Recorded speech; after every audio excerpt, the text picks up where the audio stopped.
empaques de más de 400,000 vacunas, cerca de 440,000 vacunas que estaremos teniendo ya garantizadas hasta el final de marzo, y después, a mediados del mes de marzo, haremos el pedido de los siguientes embarques hasta completar 34,400,000 dosis de vacuna, en este caso del producto de Pfizer-BioNTech. Recordar que este producto se pone en doble aplicación en el día 0, la primera vacuna, y posteriormente en el día 21. Y también está contemplado el calendario de aplicación de la segunda dosis. Todas las personas que han sido vacunadas en la primera dosis han sido llamadas ya a regresar para la segunda dosis en los mismos puntos de vacunación donde recibieron en este momento la vacuna. Más adelante iremos comentando la situación en la que cambiemos de la etapa 1 a la etapa 2 y que vacunemos no solamente al personal de salud, meta que aspiramos cumplir hacia el final de enero, y que entremos a la vacunación de las personas adultas mayores, con un despliegue territorial mucho más amplio, pero definitivamente en las 32 entidades federativas en forma simultánea. La siguiente, por favor. Tenemos aquí la representación precisamente de las entidades federativas de acuerdo a cómo se distribuyó el biológico. Aquí el criterio para distribuir este biológico, esta vacuna, fue precisamente los listados nominales del personal de salud en las unidades COVID. Tomamos como referencia las unidades COVID, son aquellos hospitales de los que hemos estado hablando durante todo el año que fueron designados para atender a personas con insuficiencia respiratoria aguda grave. Cerca del 40% de ellas tenían COVID, tenían infección por SARS-CoV-2. Y de estos hospitales pudimos identificar la lista de personal, y de ese personal que no solamente son médicas y enfermeros, sino también 11 categorías laborales en conjunto, el personal que está directamente expuesto en el ámbito clínico. Y aquí, para referencia de todo mundo, más o menos es proporcional al tamaño poblacional, pero sobre todo al número de hospitales COVID y al tamaño de los hospitales COVID que están registrados en la red. Conservamos todavía una reserva de 35,100 vacunas en el Instituto de Cancerología que irán siendo desplazadas conforme se necesita. 439,725 dosis han sido ya recibidas en México. La siguiente. Y aquí tenemos el avance porcentual respecto de las dosis entregadas a cada entidad federativa, es decir, lo que se logró hoy, que se logró este avance de la vacunación. Como ven, es un avance diverso, no todas las entidades federativas lograron la misma cobertura. Esto no necesariamente, quiero dejarlo muy en claro, significa fallas o alguna limitación en las entidades federativas con la menor cobertura. Hubo varios factores, algunos circunstanciales. Por ejemplo, hubo un pequeño retraso en la llegada de las vacunas a Chiapas y a Oaxaca por razones climáticas. Como se conoce, entró un frente frío y las aeronaves de las Fuerzas Armadas de Sedena que iban con el producto tuvieron que hacer un segundo recorrido para entregarlo. Fue un pequeño retraso de un par de horas, pero eso se puede repercutir en esto. También tenemos desde luego la localización geográfica de las unidades de atención. En algunos estados son más dispersas y entonces la llegada terrestre del biológico también pudo haber sido diferente. La siguiente. Y aquí tenemos finalmente el avance porcentual global, ahora sí con los distintos paquetes. Ayer hablábamos de un 67% de avance en el uso de este paquete que llegó el 5 de enero, como anticipamos, ya se usó por completo y arrancamos con el nuevo paquete, el paquete grande de 439,725 dosis, que hoy en el primer día fue usado casi al 20%, la quinta parte de este paquete. ¿Por qué la quinta parte? Porque la meta está alrededor de esto. Recordar que una vez que se abren los paquetes pasan de ultracongelación, menos de 70 grados centígrados, a condiciones de refrigeración. El producto refrigerado puede durar hasta 5 días para ser utilizado y en el último punto del trayecto se pasa a hieleras convencionales, a termos convencionales, los famosos termoquines, que permiten la distribución en el punto de uso. La temperatura de aplicación es en promedio 4 grados centígrados. El producto se pone o se conserva a esa temperatura y en el momento que se administra es una solución fría, pero eso no causa mayores problemas. Esta es la última. Comentar también algunos otros elementos relevantes. Tuvimos algunas experiencias importantes de considerar. La plataforma tecnológica tuvo, como suele pasar con las tecnologías de información, algunas fallas intermitentes en el acceso de los usuarios. Los usuarios son el personal de las brigadas, también las personas directoras y directores y directoras de los hospitales hicieron un papel extraordinario. Queremos agradecerles y felicitarles a ellas y a sus equipos porque se integraron perfectamente con el personal de las brigadas externas, vamos a decir, externas a los hospitales que llegaban con el producto y a organizar los puestos de vacunación. Pero hubo una coordinación en general muy buena y agradezco a nombre del doctor Alcocer y de todo el equipo del sector salud el apoyo de todos los directores y directoras de los hospitales que participaron en esto. Otros elementos fueron, en algunos casos, cuando hubo esta intermitencia de uso de la plataforma, se entró en operación el plan B de registro, y varios de los registros se hicieron en forma manual en un formato específico que fue diseñado para este propósito y que fue validado y reconocido por tanto las unidades de salud como las brigadas como los coordinadoras y coordinadores estatales. A lo largo de la noche y posiblemente un poco durante el día de mañana se estará haciendo la captura en plataforma de esos registros con los campos estandarizados y la validación de reconocimiento precisamente de la brigada y de los directores de hospitales. Está previsto también un elemento del acta de hechos, el acta circunstancial, que, esto lo ha mencionado el presidente, nos permite tener una constatación documental de quién se registró a vacunar, que no estuviera en la base de datos de la plataforma y que hay una constancia de que fue adecuadamente validado por las personas autorizadas. Y será registrados, con lo que el número que hoy presentamos seguramente incrementará mañana, considerando no solo la vacunación de mañana, sino esta desfase en el flujo de información. Otro elemento que queremos comentar, y tenemos 2 videos para este propósito. Hubo un poco de confusión cuando circuló en algunas redes sociales la idea de que había una plataforma de registro en la que las personas podrían voluntariamente registrarse. La confusión derivó de que esta plataforma era una plataforma de acceso abierto, por lo menos para abrir la plataforma, pero no así para registrarse, porque quien intentara registrarse y no estuviera ya precargada con su cédula única del registro poblacional, la famosa CURP, no podía quedar registrada. Entonces hubo personas que intentaron quedar registradas, pero el sistema sencillamente no se los permitió porque el sistema no estaba diseñado para esto. Pero en atención a eso tenemos 2 videos que ha preparado el equipo para ilustrar, por un lado, cómo procede el registro en forma interna a partir de las brigadas, el personal capturista de las brigadas, y por el otro lado también cómo ocurre este proceso de vacunación y su registro. Si pasamos el primer video, por favor.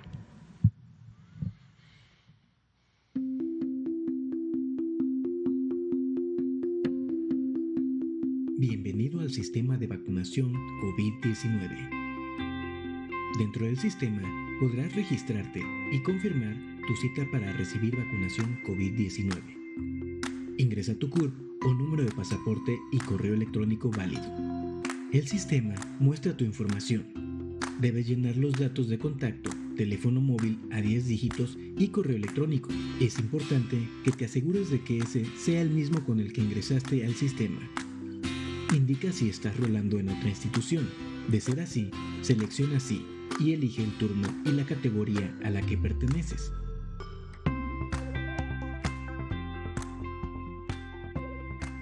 Si llegaste a padecer COVID previamente, marca sí y en el calendario selecciona la fecha en la que iniciaron los síntomas.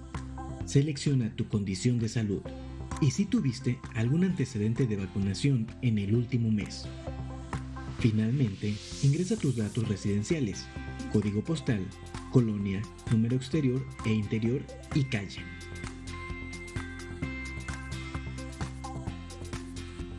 Da clic en la leyenda para dar tu consentimiento de ser vacunado. Da clic en registrar. Aparece en pantalla un mensaje de confirmación de registro exitoso. En esta pantalla se visualizan los datos generales de tu cita y un código QR. Te sugerimos descargar tu pase de vacunación, que contiene los datos generales de tu vacunación, así como el código QR y el lugar de aplicación. Este pase de vacunación también es enviado a tu correo electrónico. Recuerda acudir a tu cita puntualmente y no olvides llevar una identificación oficial, así como tu número de folio, el cual puedes verificar en tu pase de vacunación. Gobierno de México.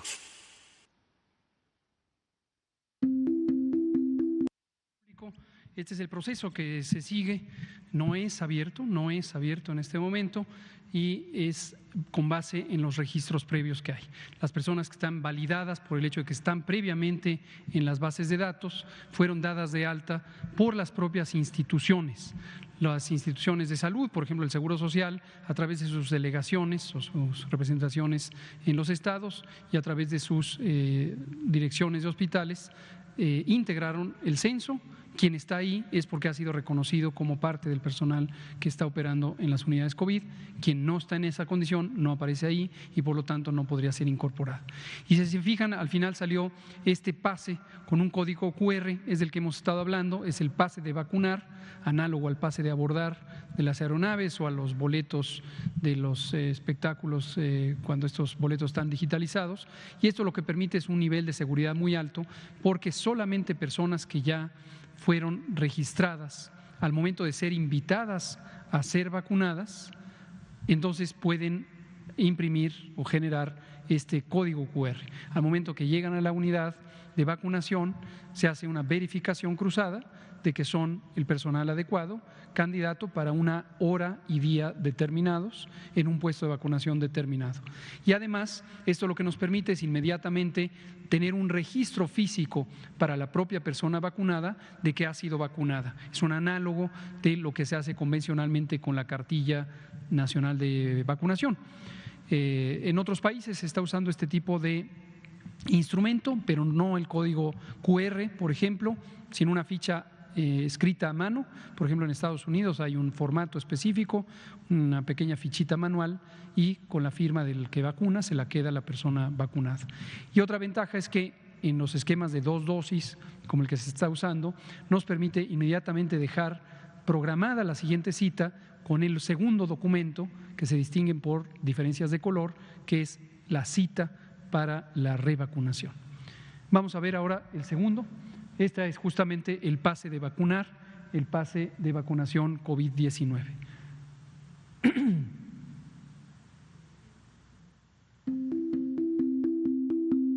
Bienvenido al sistema de vacunación COVID-19. Dentro del sistema podrás registrar al personal médico autorizado que recibirá vacuna COVID-19. Ingresa tu usuario y contraseña y da clic en acceder.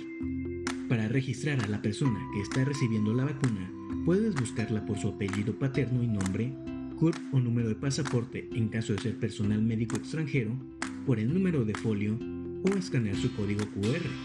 Da clic en buscar. Automáticamente, el sistema muestra los datos generales de la persona. Da clic en su CURP para continuar. En la siguiente pantalla se muestra la fecha y horario de la aplicación de la vacuna. Finalmente, selecciona la fecha de aplicación, número de lote biológico y el número de lote del diluyente, así como el lugar donde fue aplicada la vacunación. Da clic en vacunar. El sistema muestra en pantalla un aviso de confirmación. Gobierno de México. Perfecto. Más de la misma idea. Estos materiales los presentamos aquí para conocimiento público, pero no es para divulgarlos para uso público. Estos son los instrumentos de capacitación. Precisamente también ayer o esta mañana o el martes surgía la pregunta de cuál es el papel de los servidores de la nación a este respecto. El propio presidente explicó e ilustró incluso con unas fotografías esta figura de las personas servidoras de la nación. Este es un grupo humano la verdad que le tenemos un gran respeto y reconocimiento. En su mayoría son personas jóvenes, sumamente entusiastas, sumamente proactivas, con un gran arraigo en sus propias comunidades. La mayoría trabajan en un municipio o en un territorio en el que residen permanentemente o quizá nacieron. Y estos servidores de la Nación, hay un poco más de 10,000 y han sido fundamentales para los programas sociales, los programas, por ejemplo, de las becas a los adultos mayores o las erogaciones a los adultos mayores, los apoyos económicos a los adultos mayores, también los otros programas sociales, y cumplen una función de vinculación social sumamente importante. Por cierto, hoy por la mañana tuvimos también la sesión extraordinaria, la primera de 2021, del Consejo Nacional de Salud. Como saben ustedes, pero lo vuelvo a mencionar para pronta referencia, el Consejo Nacional de Salud es un órgano de coordinación del Sistema Nacional de Salud. No confundirlo con el Consejo de Salubridad General, que es la autoridad sanitaria colegiada. El Consejo está formado por el secretario de Salud, quien lo preside, y las personas titulares de las instituciones nacionales de salud y seguridad y asistencia social, IMSS, ISSSTE, los servicios médicos de Pemex, el Sistema Nacional DIF y los sistemas de salud de las Fuerzas Armadas. Y las representaciones estatales están dadas por las y los secretarios de salud de los estados. La reunión fue muy productiva desde mi punto de vista, sirvió para continuar este proceso de diálogo, de entendimiento, de sincronía que tenemos para todos los temas de salud, pero que desde diciembre pasado está en torno al programa de vacunación COVID-19. Se comentó la operatividad de hoy mismo, cuáles eran algunos de los retos inmediatos que se enfrentaban. Se habló también de las complejidades metodológicas de identificar a las personas candidatas a vacunar, incluso para este conjunto inicial que es el personal de salud, quién está en unidad COVID, cuál es su magnitud de riesgo, quién entró a la unidad COVID temporalmente pero después ya no estuvo trabajando en ella, o quién llegó después, en fin, varios temas que fueron muy comentados y muy importantes de definir. También cómo es la vinculación del Estado con la Federación y el papel específico que tienen precisamente estas brigadas multidisciplinares y multiinstitucionales en la vacunación. Entonces comentamos también sobre este asunto. Y esto es hasta el momento lo que tenemos. Otra que no quiero dejar pasar para que quienes me escuchen y sean nuestras compañeras y compañeros clínicos, especialmente médicas y médicos que están en las unidades COVID, recibimos un par de informes de colegas que trabajan en la unidad COVID, pero por su propia dedicación a la unidad COVID perdieron su turno en las citas de vacunación. Gracias por hacérnoslo saber. Les mando a nombre de todo el equipo y del doctor Alcocer, desde luego, nuestro reconocimiento, nuestro aprecio por el trabajo incansable que han hecho en todo el curso de la epidemia, y tengan la garantía de que de ninguna manera van a quedar desplazados. Esto es parte de este ajuste del día de hoy. Seguramente es un asunto de coordinación local en el hospital o el par de hospitales donde esto haya ocurrido, pero tengan la certeza de que están en el registro, dado que trabajan en la unidad COVID, y se les tendrá que reponer inmediatamente su cita. Ya los coordinadores en los estados han tomado nota de esto para los casos que hemos tomado conocimiento y estarán en contacto con las autoridades hospitalarias en donde este fenómeno haya ocurrido para solucionarlo. Y en los próximos pocos días, seguramente mañana, pasado, tendrá que subsanarse esta situación. Quien trabaja en una unidad COVID definitivamente debe ser vacunado si es que le tocaba ya su turno. Vamos a pasar a la sección de preguntas. Empezamos con usted, nos seguimos con Blanca Valadez, Natalia Vitela, Juan, nos damos uno y uno de este lado. Gracias, buenas noches, doctor. Karina Aguilar, del diario 24 Horas. Justo hablaba usted de estas personas, los siervos de la nación, que son jóvenes entusiastas y que, bueno, pues son los que conocen más los territorios.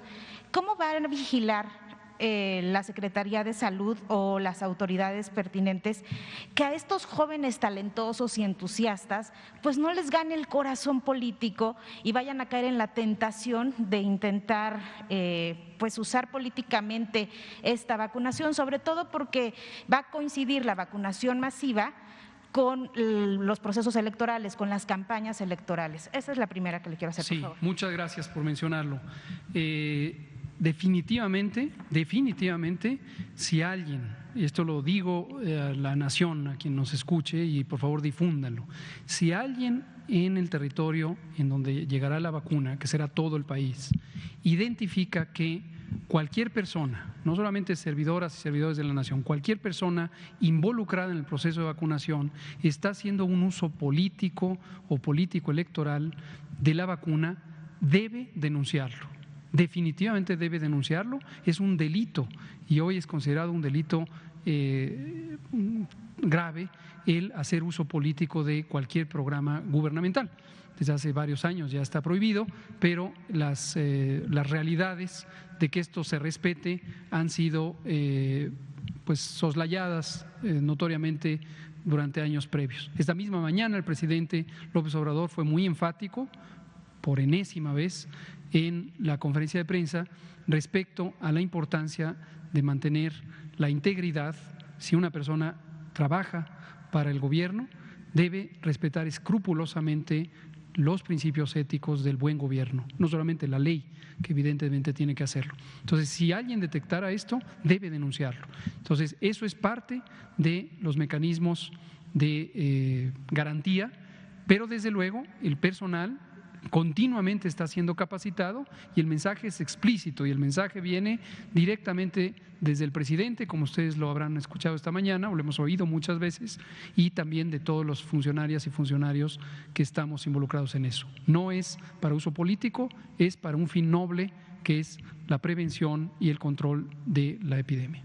Gracias. También preguntarle, ¿cuándo van a terminar de vacunar al personal de salud, pero no solo de las instituciones públicas, sino también a los privados? Por ejemplo, hay peticiones nos han llegado a la redacción del diario 24 Horas, las personas, los paramédicos de Cruz Roja que no han sido contemplados. Ellos han estado en esta pandemia pues también llevando y trayendo a los pacientes en las ambulancias todos los días y nos preguntan cuándo ellos van a poderlo hacer, los privados y todos los que imparten atienden pacientes y que no están en una institución pública. ¿Ellos cuántos en total son, doctor? ¿Tiene usted esa cifra? Precisamente ahí es donde está el reto. Ayer, me parece que fue Liliana Noble, me pedía que hiciera un pronunciamiento directamente a estas compañeras y compañeros que trabajan en las distintas características de la operación de salud y reitero lo que dije ayer, también quien trabaja en el ámbito privado está considerado para ser vacunado con el mismo nivel de priorización que el personal que trabaja en instituciones públicas de salud.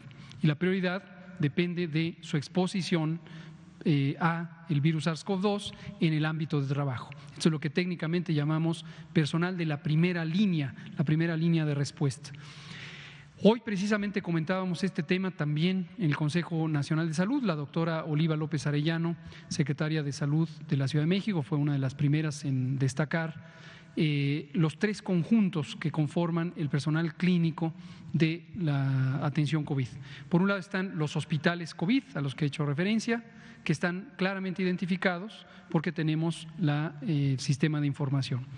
Segundo, tenemos la atención en el primer nivel de atención, donde también tenemos operaciones de diagnóstico y de atención primaria de personas que tienen potencialmente SARS-CoV-2, el virus SARS-CoV-2, y que pueden significar un riesgo de infección. Y hay un tercer conjunto que es la operación prehospitalaria, precisamente Cruz Roja, Protección Civil incluso. El reto consiste en que sean identificables. Por supuesto son reconocibles por el trabajo tan valioso que hacen, pero no han existido nunca censos de este tipo de personal. No ha existido nunca, que quede muy claro, no es que se acabaron los censos, nunca ha existido un censo actualizado del personal que trabaja en los servicios prehospitalarios. Entonces, a través de los Centros Reguladores de Urgencias Médicas, CRUM, y sus equivalentes. Algún par de estados tienen otra modalidad, una modalidad francesa que se llama SAMU, el Centro Regulador de Urgencias Médicas Nacional y la Coordinación General de Protección Civil, a cargo de nuestra querida amiga y compañera Laura Velázquez, están ayudándonos a integrar este censo. Hoy que lo hablamos con las secretarias y secretarios de salud, también les indicamos que va a ser muy benéfico que nos ayuden ellos a integrar estos censos. Y en su momento, otro reto adicional es validar el censo, asegurar que la persona que está ahí registrada legítimamente está trabajando en operaciones relativas a COVID-19, pero van a ser incluidas. Respecto a los hospitales privados, esto lo hemos comentado ya varias veces, hemos pedido la ayuda de la Asociación Mexicana de Hospitales Privados y el Consorcio Mexicano de Hospitales Privados, presididos por Olegario Vázquez Aldir en un lado y Julio Potes por el otro, para tener este primer censo básico de los hospitales privados. Entonces, todas estas otras categorías no van a estar al 31 de enero vacunados. Deben de. Nuestras aspiraciones que esos censos sean integrados. Precisamente por eso pedimos ayuda a las entidades privadas que les organizan, para que ellos nos hagan, nos faciliten el conocimiento de quiénes son esas personas. Ahora, para la vacunación masiva, también va a haber un registro similar al que acaba de dar a conocer para el personal de salud. ¿Así va a operar la vacunación para adultos mayores y todos los hacia abajo? Gracias por preguntarlo. Hay algunos pequeños cambios de modalidad. El principio es el mismo. Va a haber un censo nacional y el identificador único va a ser la clave única del registro poblacional. Está claro que algunos adultos mayores no alcanzaron a tener una clave del registro único poblacional, de la CURP, por su edad, el momento en que fue emitido el decreto de creación de la CURP en 1995, entonces hay quien no lo tiene. Pero es la minoría, la gran mayoría de la población lo tiene. Precisamente a partir de los programas sociales, Gabriel García, nuestro compañero que es el coordinador nacional de estos programas, tiene la posibilidad de integrar los censos. Algunos censos ya estaban integrados. Podemos decir que prácticamente todo adulto mayor, toda persona adulta mayor ya estaba registrada en los censos. Y estamos integrando los censos para tenerlos precargados en las plataformas, y existirá también el mecanismo que aquí se ha usado como plan B en la localidad, que pudiera ser que alguien no está registrado, pero ya está ahí físicamente y se puede reconocer que es una persona adulta mayor, por ejemplo, y se le incorporará, se levantará un acta de hechos, por eso se diseñó el acta de hechos, para que haya una convalidación comunitaria de que es la persona que vive ahí y que legítimamente… ¿no? Hay distintos programas. 60, o sea, de 60 a 65, ahí qué va a pasar, y luego los que no tenemos esa edad, que no somos adultos mayores, no estamos en los censos. Es correcto. ¿Cómo vamos a operar nosotros? Es correcto. Esto es un proceso progresivo de integración de los censos. La meta final es tener integrada toda la información de toda la población. Pongo ahora el ejemplo de los adultos mayores, primero porque son quienes van a ser vacunados en primer lugar, segundo porque los programas sociales facilitan el tener los censos, pero habrá otros mecanismos de integración. Estamos trabajando colegiadamente con varias dependencias, desde luego también la Secretaría de Gobernación. Le mandamos un saludo a nuestro compañero y amigo Jorge Whitley, titular del Registro Nacional de Población, RENAPO, con quien hemos venido trabajando varios temas y que es quien coordina precisamente la clave única del registro poblacional. Pero todo el mundo será vacunado y registrado. Ahora, una pequeña diferencia es, va a haber un pequeño cambio de plataforma, no va a ser esta plataforma, tenemos otra plataforma de mayor capacidad informática que fue desarrollada por el director general de Tecnologías de Información de la Secretaría de Salud, a quien ya hemos mencionado, César Vélez Andrade, el ingeniero César Vélez, y también Emiliano Calderón, el coordinador de la Política Digital Nacional, y su equipo. Gracias. Blanca Valadez, no, ¿sí? ¿Tocaba? Blanca Valadez, adelante. Eso. Muy buenas noches a los dos. Blanca Valadez de Milenio. Doctor, durante estos días de vacunación, ¿cuántas personas han presentado reacciones alérgicas? Si nos puede comentar, y de qué tipo han sido. También mañana, tengo entendido, se cumpliría el día en que se tendrían que poner la segunda dosis, porque iniciaron el 24 de diciembre, las personas que iniciaron. Se han detectado casos, como es personal de alto riesgo, que se hayan contagiado de COVID a pesar de haberse aplicado la primera vacuna, es decir, finalmente la inmunización sería al 100% con las dos. No sé si han detectado algunos casos de trabajadores que en ese proceso se contagiaron de COVID y, bueno, ¿qué se hace en esos casos? Y también preguntarle, ahorita que se está haciendo la vacunación masiva, hay territorios difíciles, no necesariamente por la ubicación geográfica, sino porque son zonas donde están dominados ciertos grupos delincuenciales, que ahí cómo van a trabajar, cómo van a proteger a los brigadistas, cómo le van a hacer para que finalmente las personas accedan a la vacuna, claro, es voluntaria, pero muchos de ellos no permiten que se pase a su territorio. Ese sería un punto de aparte, porque hay unas zonas, también la zona zapatista, que nada tiene que ver con estos grupos, pero que también no permiten el acceso tan fácilmente. Si me puede contestar eso, y ya nada más le haría una pregunta. Muchas gracias. Son varias preguntas, pero déjeme contestar. Reacciones adversas.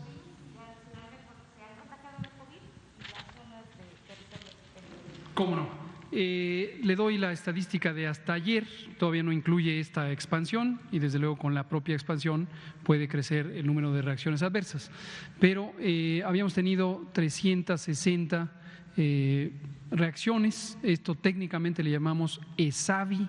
ESAVI son las siglas de evento supuestamente atribuible a la vacunación e inmunización. Es un término técnico que fue acuñado por la Organización Panamericana de la Salud y es precisamente el elemento de vigilancia de la farmacovigilancia en general y de la vacunación en particular. Hay un sistema que fue desarrollado hace muchos años, el propio doctor José Ignacio Santos Preciado, quien hoy es nuestro secretario del Consejo de Salubridad General, cuando fue el creador del Programa Nacional de Vacunación, y él creó también el sistema de vigilancia de ESAVIS, en ese momento se llamaban ETAVS. Y la noticia muy importante es que la gran mayoría, 96% de estos eventos son eventos leves. Cuando se hace vigilancia de la farmacovigilancia, existen unos listados nominales de posibles síntomas, posibles elementos a vigilar. La enorme mayoría son reacciones que ya sabemos pueden ocurrir, que son leves, no ponen en riesgo ni la vida ni la funcionalidad de las personas. Y pongo unos ejemplos para pronta referencia. Dolor en el sitio de inyección. Casi cualquier vacuna, cualquier cosa que se inyecte produce dolor. Dura un par de días y se quita. Enrojecimiento en el sitio de inyección. Fiebre. Puede ocurrir que la persona tenga fiebre durante 1 o 2 días. Una respuesta de sensación de que se quieren desmayar en algunas personas ocurre. Técnicamente le llamamos lipotimia, etcétera. Y la gran mayoría son este tipo de reacciones, y una de las cosas que se vigila es no solamente la estabilidad, integridad de la persona que lo presenta, sino también la estadística relativa a eso, y existen frecuencias esperadas de este tipo de reacciones en general en las vacunas, y entonces monitoreamos que la frecuencia no pase de lo esperado, que es justamente esto. Generalmente es cerca de 2.2 eventos por 100,000 habitantes, es más o menos lo que se va registrando. Al principio suele estar sesgado, técnicamente sesgado quiere decir hay mayor atención a algo y entonces se registra, se podría decir que de más, porque activamente se busca, se le pregunta a la persona, ¿te dolió? Sí, me dolió, bueno, se registra, ¿no? Pero en general está dentro de lo esperado. Algunos pocos eventos sí han sido de importancia, se han considerado ESAVIS graves, tenemos 12 de ellos, y estos han sido analizados. La gran mayoría ya han sido descartados como posiblemente asociados a la vacunación. Hay 3 en particular. El más notorio es el que hemos comentado en días pasados de nuestra compañera médica de Coahuila, que presentó una meningoencefalitis, una encefalomielitis de tipo alérgico. Por la advertencia que la propia compañía Pfizer-BioNTech hizo respecto a la alergia grave, hay especial cuidado en vigilar a las personas que se conoce tienen historia de alergias graves, porque es una contraindicación relativa que si alguien tiene historia de alergia grave, tiene que ser vigilado especialmente al respecto. Si la naturaleza de esa alergia grave se ha expresado con la forma más grave de la alergia, que es el choque anafiláctico, entonces puede ser una indicación completamente prohibitiva de uso de esta vacuna. Pero eso es lo que tenemos hasta ahorita. Nada más una precisión de esos 12, ¿qué es lo que les pasó? Y a estos 3, bueno, ya sabemos lo de la doctora, el resto, ¿qué es lo que les pasó? Si nos puede detallar. Sí, aquí tenemos, le voy a leer los datos clínicos de los SAVIs para que se den una idea. No representa cada uno una persona, sino son el conjunto y la frecuencia con que se fueron presentando. Cefalea, o sea, dolor de cabeza en cerca del 60%, 66% de las personas. Astenia, esto es sensación de debilidad. Adinamia o hipodinamia, esto es sensación de no tener dificultad para moverse, no porque se tenga un trastorno neurológico, sino simplemente hay un debilitamiento general temporal. Dolor o hipersensibilidad, mareo, sensación de dificultad para respirar, fiebre, como ya dije, en 33%, escalofríos 33%, diarrea, taquicardia, que es sensación de que el corazón está acelerado, tos, dolor muscular, dolor de articulaciones, suele estar asociado con la fiebre, náusea, dolor abdominal, escurrimiento nasal, técnicamente se llama rinorrea, crisis convulsiva en los 3 eventos que mencioné, la de esta doctora, un caso que se presentó en Tamaulipas y otro más, hinchazón en el sitio donde se aplicó y vómito en 2 personas. Entonces, este es el repertorio, para que vean ustedes el nivel de gravedad de los síntomas, todos afortunadamente autolimitados, de duración corta, y se han recuperado prácticamente ad integrum, como le llamamos en medicina, por completo a las personas.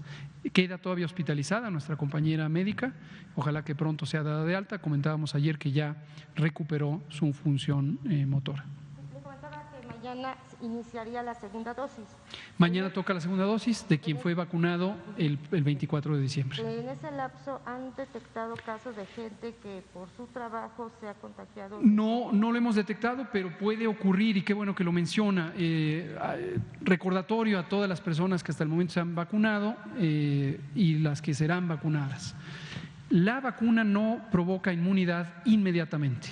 Hoy se pone la vacuna y se estima que en promedio 15 días después ya se alcanza los niveles de inmunidad apropiados.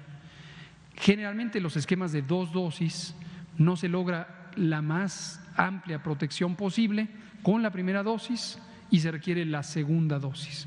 Entonces, en ese intervalo puede haber una diferencia. Hasta las vacunas que hasta el momento han sido evaluadas y aprobadas es, vamos a decir, en promedio 80% en la primera dosis y luego ya arriba del 90-92% con la segunda dosis. Entonces hay que considerar que durante todo ese periodo hay que seguir con las medidas de protección. Independientemente de la vacunación, todo personal clínico debe tener las medidas de protección aun cuando hayan desarrollado inmunidad. Por ejemplo, el uso de cubrebocas de alta eficiencia.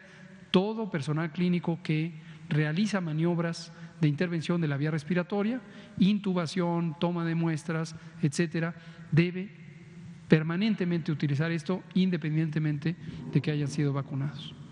Preguntaba sobre las zonas que están dominadas por los… Zonas de riesgo por seguridad pública. Sí, desde luego es una realidad. Nuestro país ha sido asolado por la inseguridad pública por muchas décadas ya. Esto tiene que ver con… desde luego no podría dejar de mencionarlo, con la enorme desigualdad social que vive nuestro país desde hace décadas. Hay una enorme desigualdad social, una enorme polarización socioeconómica de la población y esto es definitivamente lo que propicia como causa de raíz la inseguridad pública.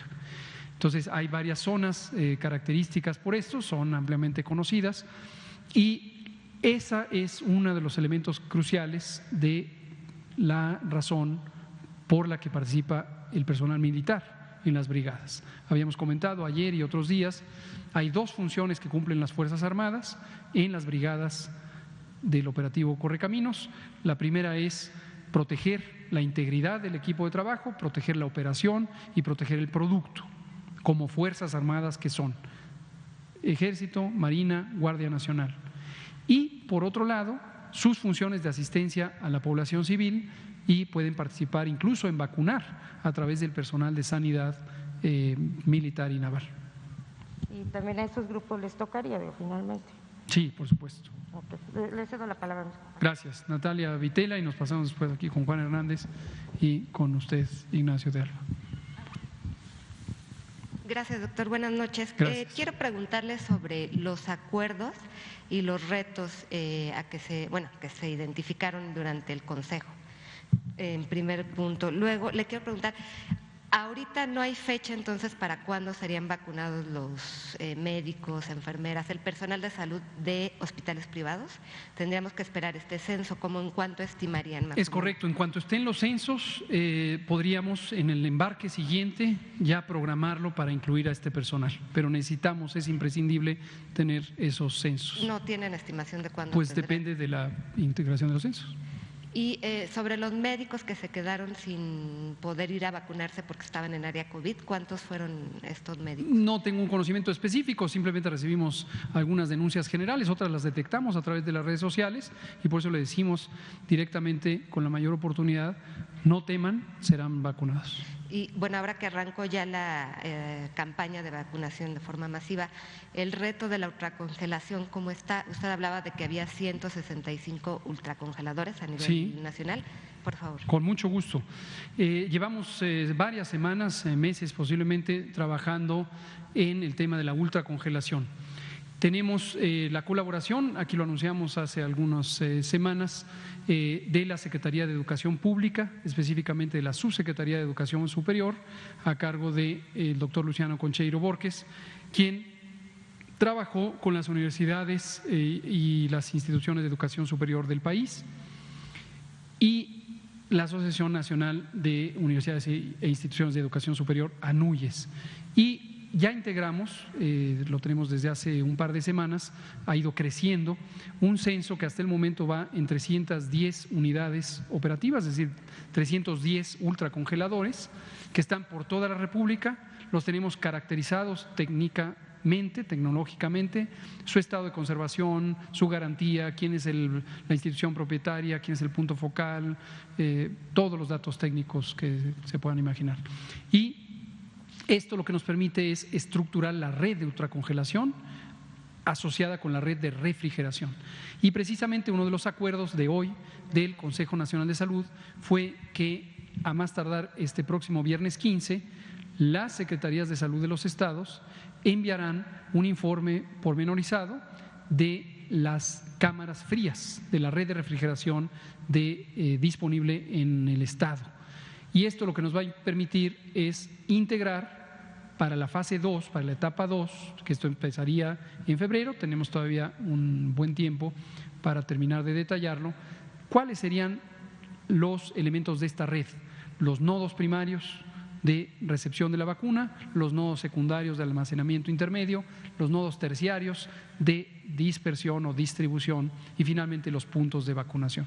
¿Ya con estos ultracongeladores sería suficiente o piensan que van a poder adquirir algo? Estimamos que con esto es suficiente. Hoy el operativo de hoy mismo lo muestra prácticamente, y hoy definitivamente es el caso, del avión a ser usadas.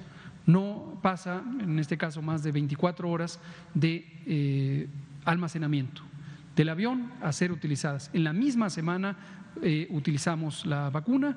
Si seguimos el resto de la semana a este ritmo que arrancamos hoy, terminaremos la semana ya sin estas 439,000 dosis. Gracias. ¿Algún otro acuerdo o reto que hayan identificado? El otro acuerdo fue que las Secretarías Estatales de Salud integrarán censos del personal vacunador. Las instituciones nacionales, IMSS, el ISSSTE, el Pemex, etcétera, ya lo están integrando, pero ahora acordamos también que las secretarías estatales identificarán al personal vacunador.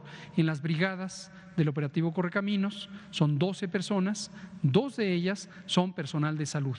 Y aquí enfatizamos un asunto que fue motivo de conversación: el personal que no es de salud y que no tiene experiencia, capacidad y es reconocido como competente para vacunar, no vacuna. Los servidores de la Nación no vacunan. Las Fuerzas Armadas que van en su función de Fuerza Armada no vacunan. Quien sea de sanidad militar, desde luego puede vacunar. Pero por eso es imprescindible que en toda brigada deba haber 2 personas del equipo de salud que son los responsables directamente de vacunar en cada unidad. Sí. Muchas gracias. Nos queda tiempo para una última pregunta. Quizás si nos da tiempo le pasamos acá a Ignacio. Buenas noches, Juan Hernández del periódico Basta de Grupo Cantón. Bueno, esto es una situación que han venido saliendo en redes sociales y lo voy a sintetizar en 2 cuestiones. La primera, son familias que nos dicen, bueno, en repetidas ocasiones se ha hablado del tema de bares abiertos, restaurantes, fiestas clandestinas, reuniones familiares. Incluso hace unos días hacíamos una denuncia de un torneo de fútbol que se estaba realizando en Iztapalapa y que lo estaban transmitiendo en vivo. Y se hizo la denuncia incluso en redes sociales y ese torneo se hizo y nunca vaya, ni llegó operativo de seguridad. Las familias que nos hacen estos señalamientos dicen, bueno, ¿de qué sirve que nosotros nos estemos cuidando? ¿De qué sirve que nosotros sigamos las indicaciones de la Secretaría de Salud si las autoridades que están encargadas de cuidarnos, las que están encargadas de velar por la seguridad de los ciudadanos, no hacen nada? Y estamos hablándonos precisamente de estos municipios, de estas zonas en donde hay focos rojos, donde hay altos casos de no solamente de contagios, sino también de muertes, ¿no? Llámese Iztapalapa, llámese Nezahualcóyotl, llámese todo lo que es esa colindancia, ¿no? Lo que nos llevó incluso a este debate de los que se pasan para un lado y para el otro lado, ¿no? Pero esto es una reflexión de ciudadanos que están preocupados, que no se puede decir que tengan miedo, pero realmente están viendo que hacen esta pregunta: ¿cuándo o qué especificaciones va a tener para que tanto el Estado de México como la Ciudad de México pasen a semáforo anaranjado? Hace unos días un compañero preguntaba que si para el día 11 iba a regresar a la Ciudad de México por lo menos anaranjado. ¿Ustedes cuándo estiman que regresará a la Ciudad de México y el Estado de México a semáforo anaranjado? Ya ni siquiera vemos largo el amarillo y mucho menos el verde. Pero ¿cuándo ustedes estimarían que podrá llegar? Y una segunda rápida: de estas personas que se brincaron la fila, ¿cuántos ustedes tienen detectado? O sea, ya se hablaron de casos sonados, pero realmente ustedes cuántos se encontraron detectados. Y bueno, obviamente se van a tener que poner la dosis, ¿no? Pero a ellos ya se les han abierto procedimientos. ¿Qué va a pasar con estas personas? Porque también otra vez en redes sociales empezó a circular una noticia precisamente de un artista, no voy a decir el nombre, pero de un artista y su hijo de música vernácula, música ranchera, que se vacunaron contra el COVID. Entonces, no sé, ya no puedo decirlo, ¿no? Pero realmente, o sea, ni le vamos a hacer promoción. Pero realmente esto es cierto, sí. ¿Qué está pasando ahí precisamente con esta carga de información? O también podría decirnos también infodemia, ¿no? Pero realmente son preocupaciones ciudadanas que salen a la luz del día. Gracias. Gracias, Juan Hernández, de Grupo Cantón, periódico Basta. Efectivamente, la dinámica de la epidemia seguirá activa todavía en muchos lugares. Esto es importante considerarlo. De hecho, estamos todavía en una fase de ascenso. No perdamos de vista eso. Sigue en ascenso la epidemia. En la medida en que la vacunación vaya progresando, llegará un punto en donde, por la magnitud de cobertura, cambiará la facilidad con la que se transmite el virus. Este concepto es el que se conoce epidemiológicamente como inmunidad de rebaño. Es un punto crítico en el que la probabilidad de que se sostengan los contagios es tan baja que ya no se mantienen las cadenas de transmisión y empieza a cesar los contagios. Esto no va a ser inmediato y se requiere una proporción significativa de la población. Hay estimaciones que van desde 60 hasta 75% necesario de tener inmunidad, no necesariamente por vía vacuna. Y recordar, aquí presentamos, el doctor Juan Rivera Domarco, director del Instituto Nacional de Salud Pública, presentó los resultados de la encuesta serológica nacional anidada en la Encuesta Nacional de Salud y Nutrición, que muestra que la cuarta parte de la población ya tenía anticuerpos contra el virus SARS-CoV-2 en el momento que fue levantada la encuesta, que fue a fines del año pasado. Entonces, respecto a cuándo va a pasar a semáforo amarillo, no tiene caso especular, hay que estar atentos todos los días a lo que vaya ocurriendo, punto. Cuando pase a amarillo o a naranja, lo informaremos. Esta evaluación se hace periódicamente y conforme se hace, se publica. No hay que especular, hay que estar observando lo que ocurre diariamente y ahí lo vamos a estar informando, ¿no? Sobre la gente que se brinque la fila, volvemos a hacer el llamado, más que la identificación específica de las personas, algunas han sido denunciadas. Aquí públicamente se habló de un directivo hospitalario en el Estado de México que fue públicamente sancionado, yo diría con la sanción moral de haber sido identificado públicamente. El llamado es el mismo: tener solidaridad, tener una actitud de respeto hacia las demás personas y mantenerse apegados a la fila. También en la infodemia efectivamente circulan frecuentemente versiones y rumores de cosas que no necesariamente se constatan.